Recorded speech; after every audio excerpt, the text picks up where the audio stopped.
So it's earnings season now. Banks come first. Give us, just off the top of your head, why you think this is so important to read the banks first, and what they might tell us about the economy. So banks are central to what is going on in the economy, in the sense of they provide financing for people who want to do stuff at a business level and at a consumer level to an extent. So they will tell you things like how much is going on in consumer accounts, how much lending's been going on, how much kind of investment bank activity's been going on, so corporate business and so on.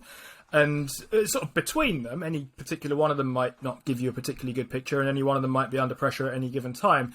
But between them, I generally like to look at these because if they're telling you there's a lot going on, even if their own earnings in particular aren't very good because they've mismanaged something or something like that, but if they're telling you there's a lot going on, that's generally a decent economic sign, at least as I think about it. Yeah, again, it's the bellwether for the economy, isn't it? That's the idea behind the banks. They give you a rough idea. How they're performing is generally reflective of how the economy at large is performing. Now, it's very difficult to drill down what sides of the businesses are causing drag on their performance. But as a general rule, it's always good to see how the bank. It's usually why they go first, because it kind of sets the tone for the earnings to come.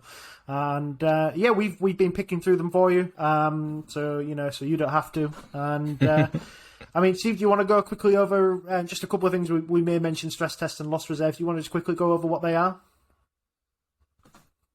Yeah, sure. Just a couple of quick things then for some context before we kind of pile into the details of these things. We're talking about the US banks and kind of the biggest of the US banks mainly, not the regional ones. So a couple of things that I think at least are important for making sense of what's going on here.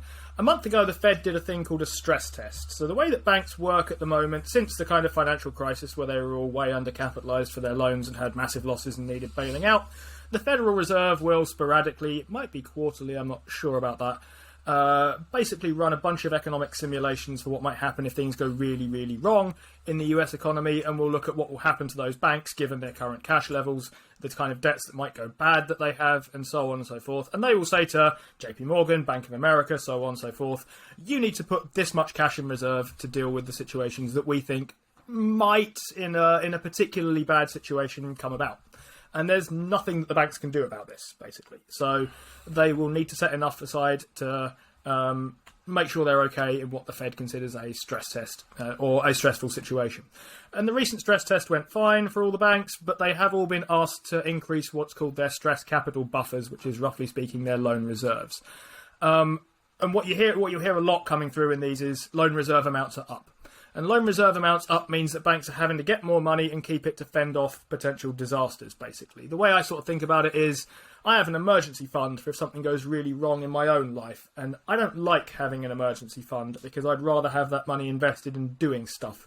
But it's really important that I do have an emergency fund. And maybe at different times in my life I need more and less of an emergency fund depending on what kind of emergency I might get, right? So if I own a house, I need to be worried about the roof falling in. If I rent a house, it's probably someone else's problem to fix the roof if it falls in. So different amounts of emergency fund needed for different times. And there's a couple of ways that you can look at banks having to put aside more money. Basically, one is to say, look, it doesn't matter, it doesn't go anywhere. The other is saying it's bad because it's effectively like a manufacturing company having a machine it can't use. Effectively, they have to take that cash, not lend it out, not generate interest on it, not have it make money for them, and it just sits there and unfortunately at the moment gets inflated downwards. And it's worth mentioning that the reason why these reserves have come in is simply because that emergency fund wasn't there in 2008, and a lot of the banks that we no longer hear about are no longer there, and that's why these are in. This is a government-enforced thing. Some companies like to put more reserves in, and I'm sure we'll talk about that as well. Some companies are much more frugal than others, some of the big banks, and I'm sure we'll get to that in a second.